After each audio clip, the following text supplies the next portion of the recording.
Hello, Louisiana Beer Reviews. We're doing a duo review of Four Peaks Kilt Lifter.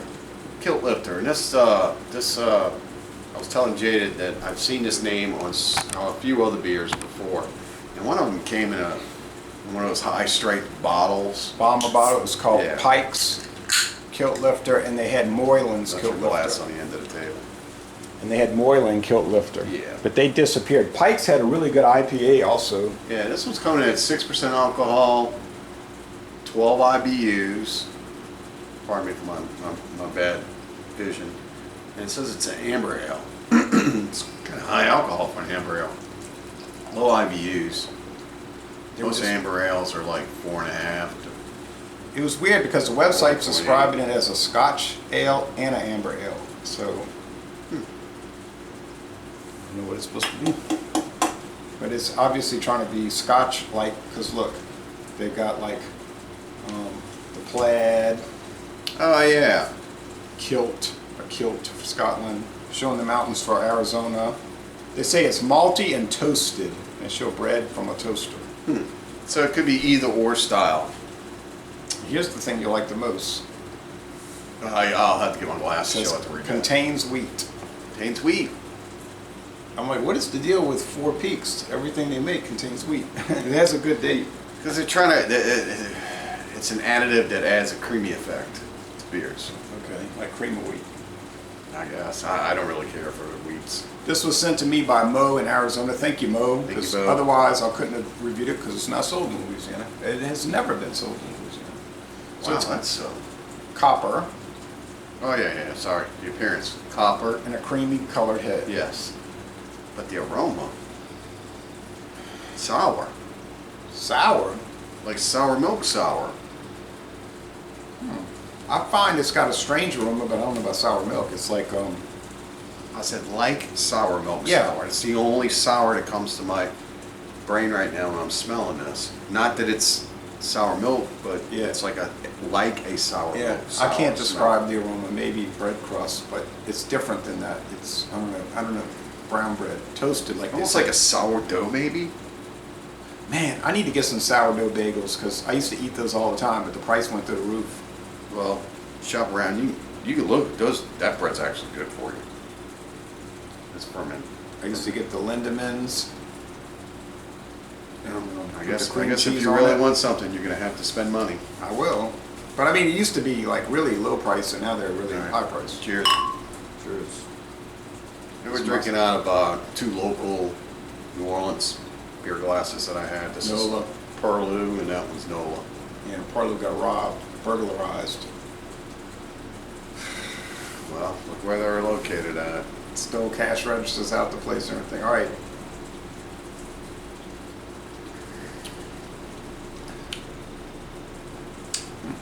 Toast. Yeah. Sweet honey toast.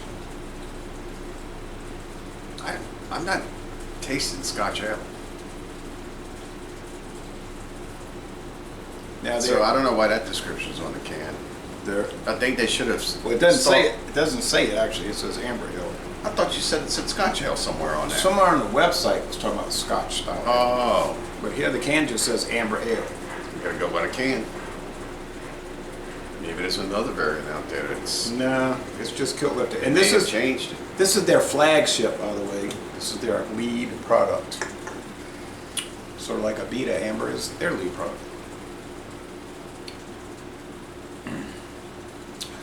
Yeah, it's an amber. It tastes like an amber. Yeah, if you want a Scotch ale, get Dirty Bastard, or get well, you can't get it anymore around here. Oscar Blues Chub Ale.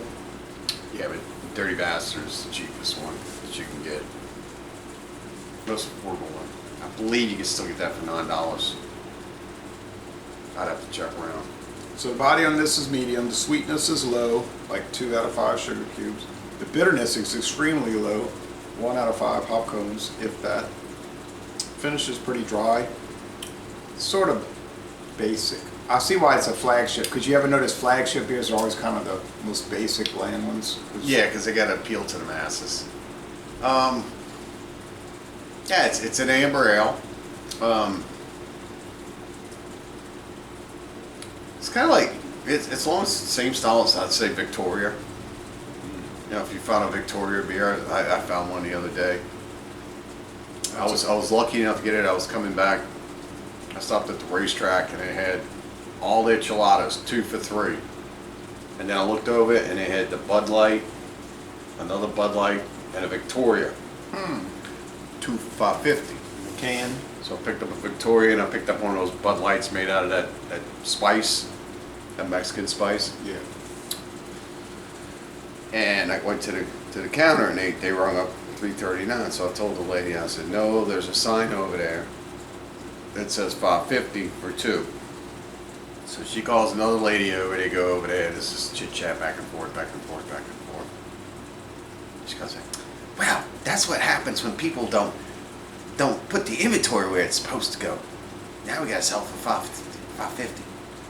I said, well, I'm sorry that you're having to go through this. I said, but I'm going by what your sign They always said. blame it on the vendor. Yeah, they blame it on somebody. Well, sometimes the distributor doesn't put it in the right spot, and they don't change their signs, and they don't keep things updated.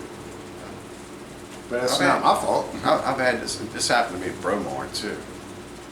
You go out there, you pick something up, and you bring it up there, and it's a different price, or it's $1 more, and you're like, hey, it's the same price. You go walking back with them. You always got to prove it to them like you're lying over $1 or something. You know, it's like, I'm not lying. The sign's right there. Go back and go, well, that sign's not supposed to be there. That was last week's price. And I'm like, sorry, it's there. So When it changes, you should get your people to take it down. I agree. All right. Well, how do you score this beer?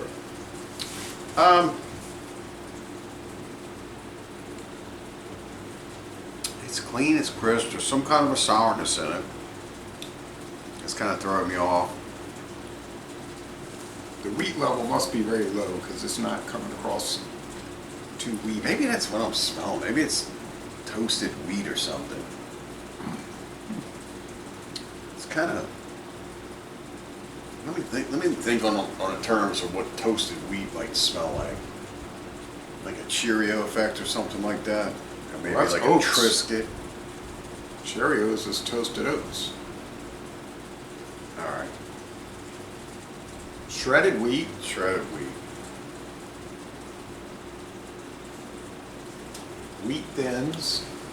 Wheaties would be a good example. Toasted wheat. Wheaties. Yeah.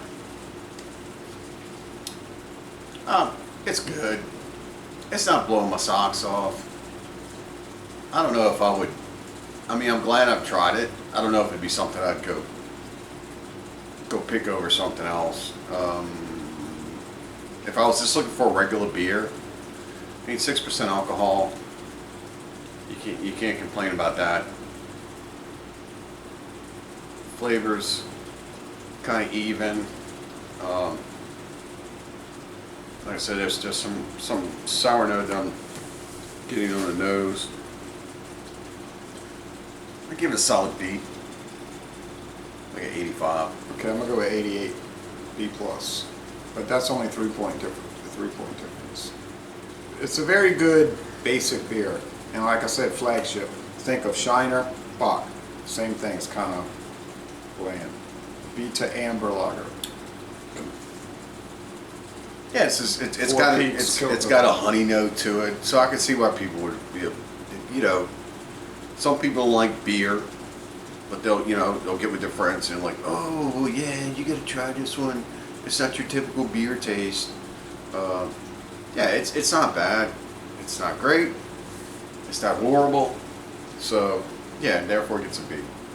Okay, so Les Le Bon Temps Relais, a good to very good beer.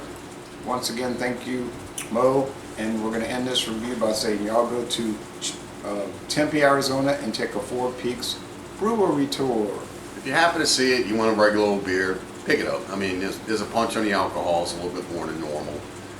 Like I said, most of these amber styles are 4.5 to like 4.8. This was 6%.